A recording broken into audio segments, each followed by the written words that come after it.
What's up guys, Everything Apple Pro here, and today I wanted to show you something interesting, something different, so to speak, from the depths of the internet. A mini iPhone. And these things are becoming increasingly popular for whatever reason. There must be some merit to them. So in this video, let's check out the latest from China, a mini iPhone 8 Plus, what it can do and how bad or good it is. I'm actually very curious because I've been seeing these things pop up everywhere and I thought, let me get my hands on it and check it out. So this is the latest version. I actually have several of these. I'll show you a couple older ones as well. They're kind of interesting. Just the concept of getting an iPhone or something to look like an iPhone and make it as tiny as possible. All right, so let's dig in. Probably not how I should be opening iPhones, but let's cut in here.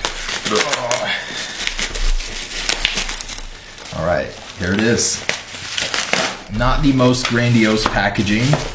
Oh my gosh, that is so cute. It is an iPhone-like package with the iPhone on the top here. So let me get another angle in for you guys, but let's go ahead and open this thing up. It's so cute, so tiny. All right, so here it is. It's called the So Yes series. This is their latest model.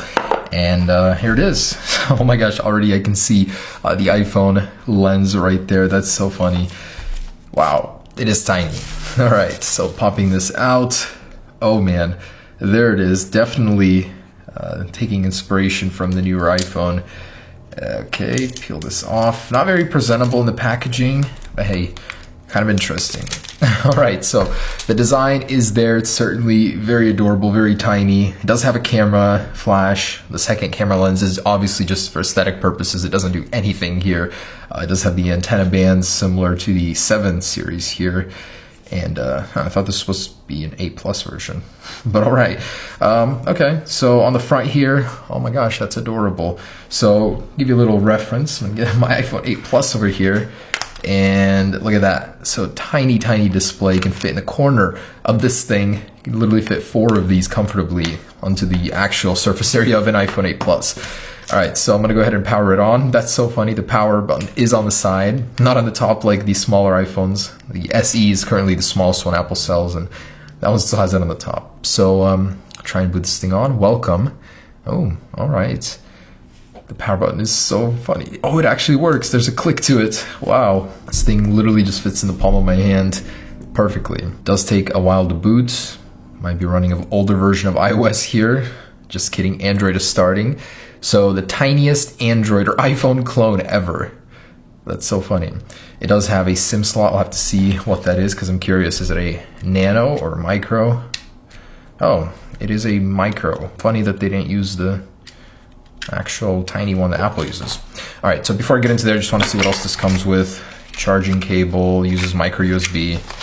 Any stickers? Nothing interesting like that. All right, so let's take a look at this guy. All right, so here it is, the mini iPhone, and let's go ahead and click the home button. The screen does power on. It's pretty dim. I wonder if it's just like that or if I can turn it up. Probably not an organic LED display. How does this thing open? Just a swipe? Oh, wow, cool. It's got some icons from the iPhone as well. Let's go into settings here. Oh, it's just Android. So essentially, I think this is just a glorified Android phone that looks like an iPhone on the outside. Nothing on the inside except the icons actually look like an iPhone. The other clones actually try to do it. So brightness level, yeah, so that was a bit dim. Let's turn it all the way up. Ooh, very bright for something this small. Pretty dang bright. I'm actually so interested in seeing the specs on this thing, so I'm going to download some apps and check that out. But you got the phone messaging icons. Definitely not something that Apple currently uses. Pretty outdated. And yeah, this actually reminds me of something that we saw on r/jailbreak the other day, where a user turned his old iPhone into an ultra fast, basic spare iPhone or phone in general. I thought that was pretty cool. This kind of reminds me of that. So just 2 rows of icons here. Very cool. Let's go ahead and connect to Wi-Fi, get some apps downloaded. I seriously can't even right now. This thing is so tiny. It's so funny using this. Wow. But the keyboard, how am I going to do this? Let's see how accurate this is. So, oh man, I can't. On second thought, it's actually not that bad. It's just hard to be accurate on such a tiny display when typing.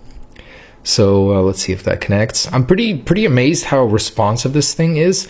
A little bit even more than other clones I've used. And look at that. Look how fluid that is. Surprisingly, I don't know whatever processor is in here, but for what I paid for it, like $70, $80. Not bad. and pretty responsive. All right, so I'm going to try and change the wallpaper here first off. All right, so I managed to connect to Wi-Fi, set a wallpaper. This thing is working flawlessly. I'm very surprised at how well it works. So next up, I want to see what actual version of Android this is running and if there are any software updates here available. So let's check that out. And Android version 6.0, pretty recent actually for something this small. Yep, all good to go here. I want to see if I can install a launcher for the lock screen to see if I can get a full iPhone experience here. All right, so this is actually super funny. I installed an iPhone 10 launcher on this iPhone 8 Plus, and it looks a lot more like iOS now. Not exactly the same icons, but definitely much better. So let's start from the lock screen here. We do have a iOS-ified lock screen now. You can slide to unlock, and we have a very similar effect to iOS here. And over here is the spotlight search. So cool. If you drag down, spotlight search. The home button does work, by the way. A double tap won't do anything. You have to hold to go into the application switcher here. And with this launcher, let me show you the control center. So it does have an iOS 11 version, which does work actually, which is pretty cool. It doesn't have 3D touch or anything like that, but you are able to go in here and, do the flashlight, open up camera shortcuts and the such. Man, using this thing is surprisingly easy. I mean, it works very well. If you wanted to use it as a mini phone, you could definitely do that. It is usable. I mean, I was able to install all of this without a problem. So actually, another funny thing is in here, you can actually enable the iPhone 10 status bar. So if you really want the iPhone 10 look, you can get it up there. Definitely not what I expected. I like this thing a lot more than I thought I would. I mean, it's very responsive. So let me go ahead and download Geekbench, maybe Antutu, see what kind of numbers we can get out of this thing. I'd be honestly pretty surprised if this thing was as fast or even faster than the clones I've tested. Oh, and did I mention this thing gets quite hot? It has a tiny little battery, so I'm guessing it charges super fast, and because of that, it really does heat up. All right, so getting into Geekbench here, let's accept that. That was lying in the settings. It's Android 5.1, not 6.0. It's a 7S, so apparently this is supposed to be an 8, but they got that wrong. It's a 7S here. And all right, let's go ahead and test that out. So this might take a while, depending on how slow the processor is, so I'll be back. It has completed 427 and 1194 multi-core score. For some comparison here, that is the official iPhone 8 Plus, and a little bit different there, but still, for a tiny little device like this, I'm very surprised. Pretty capable. Let's see about it actually in particular. So it has 1 gigabyte of RAM and ARM MT658. Wow, pretty capable. This is the same processor they actually put in the bigger clones. Anyways, let's see the graphics capability of this device with GFX Bench. Antutu for some reason is not supported. I think it's kind of amazing that Android is optimized for so many screen sizes, so many devices. I mean, my stovetop is running Android. That's how far it's come. Pretty dang cool, but I actually want to see what the resolution of this display is, so hopefully this program will tell me that. For some reason, it wasn't able to complete the rest, but for the original just T-Rex one, it got 590 score, while the iPhone gets 3,327. So quite a departure there from Apple's official product. Now, if I actually look at the info of this device, I found the resolution of the display, and it's 430 by 240. So not so far off from the original iPhone. Those were 480 by 320, but a little bit bigger, of course. So it does have a quad-core CPU, 1.3 gigahertz, and a Mali T400 GPU. So not so bad for the price, really not bad at all. And 1 gigabyte of RAM, of course. For a device this small, I think that's enough processing power that it needs. So next up, let's go ahead and test out that camera quality. It does have a front-facing selfie shooter as well as a rear one. Officially, I don't even know what the megapixels are, but let's go shooting and see the results. All right, so with the flash on to provide a lot of light, living room here, so pretty bad in terms of responsiveness. Let's see low light, see if we can catch the sunset outside. Oh hey, not so bad. So pretty grainy, pretty blurry, but it is able to make out some of this. So wouldn't say it's terrible, but definitely, I think, worse than other clones that I've tested. And the selfie camera. So this one is very cropped, and it has a very interesting aspect ratio. I do have to hold it super far away because, man, it needs to be far away in order to get even a decent amount of stuff in the picture. My iPhone I'd hold just about here, so that's pretty bad. And lastly, with this thing on the official YouTube application, I wanted to see how the sound is, because this thing does have 3 speaker holes. I'm sure just one of these has a speaker, but let's see. All right, so some zoo here. Oh man, sounds like I'm listening to this from 100 feet away. Super tinny, can't make out much.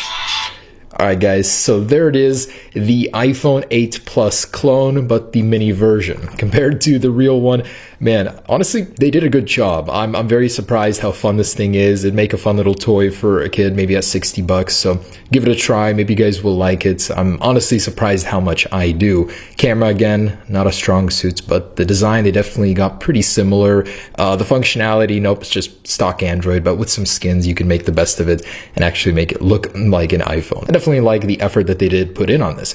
Now, there are a couple other ones I did want to show you, so some that are a little bit older, but also pretty similar to the other models. Check this out. It's got a mirror sheen on the front and back, and it almost seems like the display is everywhere, but alas, that is not the case. So let me try and turn this thing on. How do I do that? Does it even have a power button? I'm guessing this is it. Alright, and here's this. It is pretty crappily made. It's hard to tell, but there is a small display there and just a dialer, so pretty much just a phone. It is a touch screen, I believe, so you do have some applications here, but pretty low tech, nothing interesting going on here. So it does look like an iPhone X somewhat if you want to fool nobody with this, basically. And here it is. So definitely a more dated design, but more of an Apple-like box here. So yes, and 8 gigabytes. All right, let's dig in. Highly doubt the 8 gigabyte claim here, but also about the same price. Actually, this one was a little more expensive, which is strange considering it's a much older product. But let's see size-wise how it compares. Oh wow, that's chunky. They definitely made an improvement to the new one in terms of thickness, and it is a little bit smaller, the other one we checked out, so this one definitely is older. This looks like the old iPhone 2G clones from way back in the day. And the front, I guess, kind of looks like an iPhone 5S series. Not as good. Definitely put a lot more effort into the newer one, but let's power it on. I do not like the power button placement, so definitely not as great of an attempt, even design-wise, as the new one. But it is rose gold here, so got that going for it. It does have a headphone jack. I just realized this one does not. They literally copied Apple. Whoa, creepy. But they copied Apple with the no headphone jack deal. On the older model, there was one. So evolution in the worst ways, guys. Come on, learn from Apple. Again, running Android, but this one's already set up. All right, let me turn the brightness up. The actual keyboard on this guy is a lot easier to use, but it's running a really old version of Android. This has to be like 4.0 or something. So let me see what that is. Android 5.1, somewhat doubt that. That one is running it, and it's definitely a lot fresher looking. This is like gingerbread looking. Pretty bouncy, the animations. They tried to copy the icons. A lot of the older ones, of course, but I'm sure I can run the same skin on it as this guy. So, yeah, I mean, not much to say. It does have a selfie camera as well.